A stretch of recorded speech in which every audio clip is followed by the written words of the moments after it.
Muito obrigado, Sr. Presidente. Começo por cumprimentar a Sra. Ana Vieira da Mata pela presença e pela apresentação que partilhou com esta Comissão. Sr. Presidente, eu queria colocar uma questão prévia, ou suscitar uma questão prévia, que naturalmente não se prende, não depende da Dra. Ana Vieira da Mata, mas é uma realidade que eu não podia deixar de colocar em nome do PSD. A Lei Quadro das Entidades Administrativas Independentes com função de regulação dispõe no seu artigo 17º que, no ponto 8, que o provimento do Presidente do Conselho de Administração deve garantir a alternância de género e o provimento dos vogais deve assegurar... Bom, esta parte já não é relevante. A questão que eu queria suscitar é precisamente a condição da alternância de género na indicação do Presidente do Conselho de Administração da ANAC.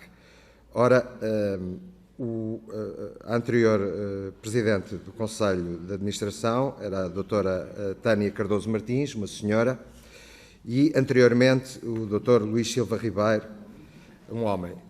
E, portanto, aí verificou-se a alternância. Desta vez, manifestamente, não se verifica essa alternância.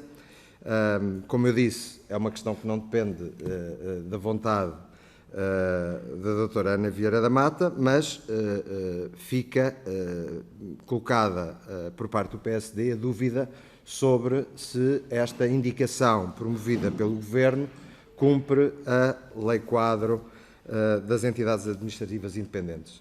E, Sr. Presidente, eu gostava que esta questão ficasse expressa como uma preocupação e uma dúvida que esta Comissão não é competente, pelo menos nesta fase, para aferir da validade desta dúvida, mas o Governo, sim, tem essa responsabilidade e o dever de prestar esse esclarecimento e, quanto mais não seja na produção deste relatório, essa questão deve ser expressa, porque, do nosso ponto de vista, aparentemente, a lei não está a ser cumprida, há aqui uma ilegalidade nesta nomeação.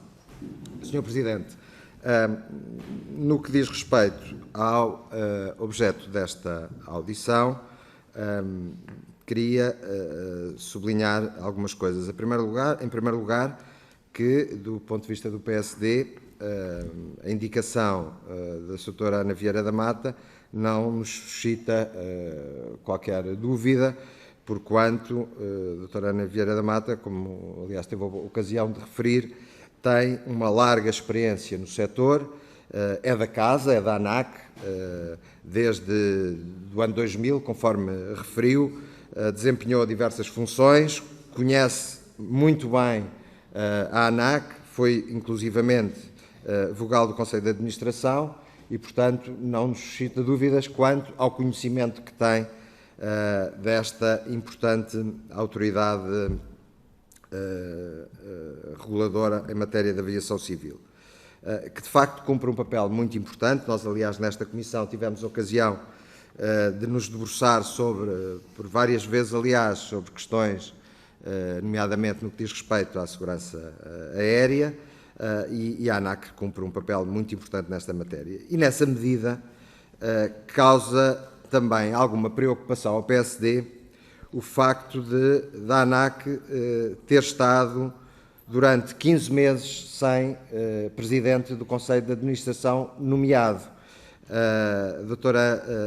Tânia Cardoso Simões terminou o seu mandato em setembro de 2022, naturalmente que continuou a exercer funções, mas já depois de terminado o seu mandato, e só 15 meses depois é que o Governo considerou adequado proceder à nomeação da nova Presidente do Conselho de Administração. Foram 15 meses e isso causa-nos, naturalmente, preocupação, pela importância, como eu referi, desta entidade. Tanto mais que, como eu disse há pouco, esta Comissão teve a oportunidade de se debruçar sobre algumas preocupações e eu queria sublinhar um aspecto muito importante. Por coincidência ou não, o que é facto é que nos últimos 3 anos tivemos em Portugal 3 incidentes graves na aviação civil, que não resultaram felizmente em acidentes, mas foram incidentes considerados graves. 2 dos quais nós tivemos a oportunidade de analisar, aliás também com a presença da ANAC, cuja presença foi suscitada também pelo PSD, entre outros partidos. Foi um incidente grave em abril de 2021 no aeroporto do Porto, em maio de 2022 no aeroporto de Ponta Delgada e, mais recentemente, no dia 26 de junho, um outro incidente grave no aeroporto do Porto, com um avião que se preparava para aterrar com outro avião ainda na pista.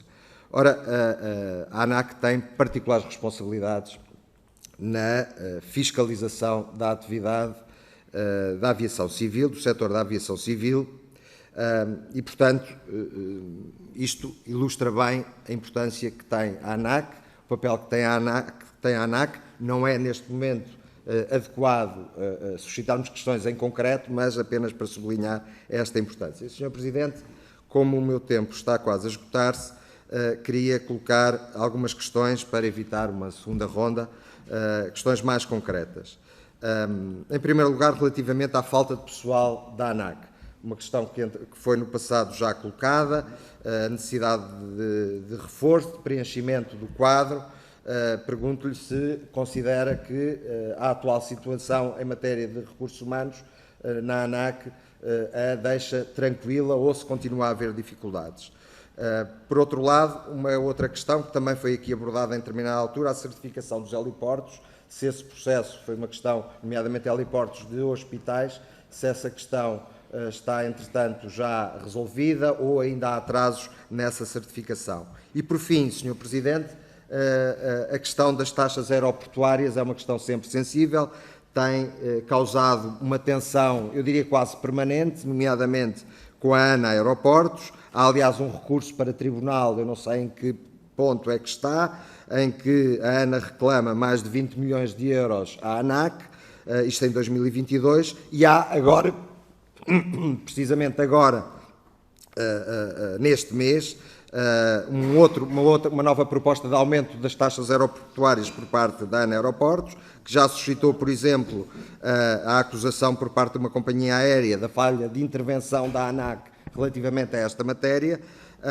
É uma questão, como eu dizia, de tensão quase permanente.